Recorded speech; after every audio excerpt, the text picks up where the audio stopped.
մի քիչ մեջտեղ կանգնեմ, Պարոն Հակոբյան, բարբերաբար լինում եք դատարանի բակում աջակցություն Բագրատ Սրբազանին եւ նրա աջակիցների, նախ ինչպես եք պատկերացնում այս գործընթացի հանգուցալուծումը հաշվի առնելով նաեւ պնդումները, որ համատեքստը քաղաքական է։ Գիտեք, ես կարծում եմ, որ այս գործընթացում խնդիր ունեն իշխանությունները, որովհետև իրենք պետք է հասկանան, թե ինչպես են այս գործընթացը ավարտի հասցնում, որովհետև զրո իրավական գործընթաց, որևիցե տեսակի մեղադրանքները ոչ մի ձևով չեն հիմնավորվում, եւ այս իշխանությունները պետք է մտածեն, թե ինչպես են սրա ավարտը տալու եւ ինչպես են այս 18 արդարների հարցը լուծելու։ Սակայն կարծում եմ, որ մեր համար շատ կարևոր է, որպեսզի որքան հնարավոր է տեղի ունենա իշխանափոխություն եւ այս դատական ֆարսերը, որը ոչ միայն այս նստավայրում է, այլ մենք ամեն օր տեսնում ենք, որ տարբեր դատարաններում տարբեր այսպիսի իշխանահաճո դատավարություններ են տեղի ունենում, դրա ավարտի միակ երաշխիքը այս իշխանությունների հեռանալն է։ Պարոն Հակոբյան, մենք տեսանք, որ Արցախի հանրապետության մասին հիշատակումը արցախցիների հավաքական վերադարձի իրավունքի մասին է խոսույթը, պատճառ դարձավ, որ հայ առաքելական եկեղեցու շուրջ մեծ գործընթաց մեկնարկի, վեհապարի հայտնի հայտարարությունը Շվեյցարիայում դարձավ այսպես գործընթացի կայծը երկրորդ փուլի։ Ինչ է կարծում, այս կերպ նաև փորձ է արվում վերջնականորեն փակել Արցախի էջը, որ այլևս խոսողներ չլինեն, այդ այսպես կոչված ձգտումները մարեն եւ եկեղեցու շուրջ ստեղծված իրավիճակին ինչպես է արձագանքում։ Բոլոր այն արժեքները, որոնց հային հայ է պահում, այս իշխանությունները փորձում են հերթով դրանք վերացնել, բարոյազրկել, արժեզրկել։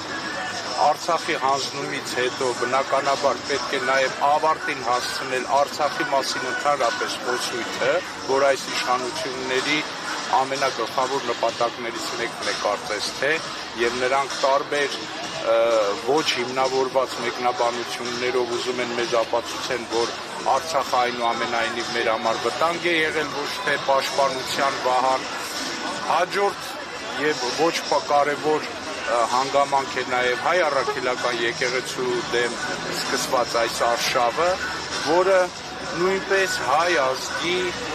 ինքնության, նրա լինելիության այդ հիմքերի խարխլումն է եւ ընդհանրապես այս իշխանությունները մերժում են այն ամենը, ինչ որ մենք ունեցել ենք ոչ թե տարիներ շարունակ, այլ դարեր շարունակ եւ ըստ իրենց ստեղծում են ինչ որ նոր հանրապետություն, նոր գաղափարախոսություն, որտեղ ոչ հայ կարող է լինել, որտեղ ոչ հայ ազատագրական պայքարի մասին խոսք կարող է լինել եւ ընդհանրապես որևիցե կապ չի կարող ունենալ դարերի պատմություն ունեցող հայ ազգի հետ։ Եվ Նիկոլ Փաշինյանը պատմական ակնարկ էր անում, պարոն Հակոբյան, անդրադառնալով նաև Ադրբեջանի նախագահի խոսքին Սևանի վերաբերյալ, որ ինչքան հետ գնանք Ադրբեջան պետությունը չկար, բայց ասում է 2025 թվականի օգոստոսի 8-ից հետո լրիվ այլ իրողություն է եւ պետք չէ խորանալ այդ պատմական մարմինների մեջ։ Գիտեք, գալու է ժամանակ, որ Նիկոլ Փաշինյանի եւ նրա իշխանությունների այսօրվա իրականությունը նույնպես դառնալու է պատմություն եւ կարծես թե մենք այդ ժամանակ չպետք է խորանանք այն պատմական երևույթների մեջ, որը այսօր մեր իրականությունն է։ Նիկոլ Փաշինյանը կարող է որոշ ժամանակով լինել Հայաստանի Հանրապետության վարչապետ, սակայն նա չի կարող ջնջել, վերացնել հայ ժողովրդի պատմությունը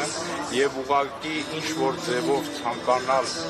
Ադրբեջանի Հանրապետության այդ անցավոր ռազմաքաղաքական իշխանության խոսույթը արդարացնել, դրա համար սկսել դեմ խոսել հայ ազգի պատմությանը, կարծում եմ եւս այս իշխանությունների վարած քաղաքականության հիմնական առանցքներից մեկն է։ Հայ ժողովրդի պատմությունը ոչ մեզանով է սկսվել, ոչ էլ մեզանով ավարտվելու է եւ կարծում եմ, որ պատմական արդարությունը վերականգնվելու է եւ այս բոլոր այսօրվա ոչ հայոցի արարքներին պատասխան է տրվելու։ Շնորհակալ եմ, պարոն Հակոբյան։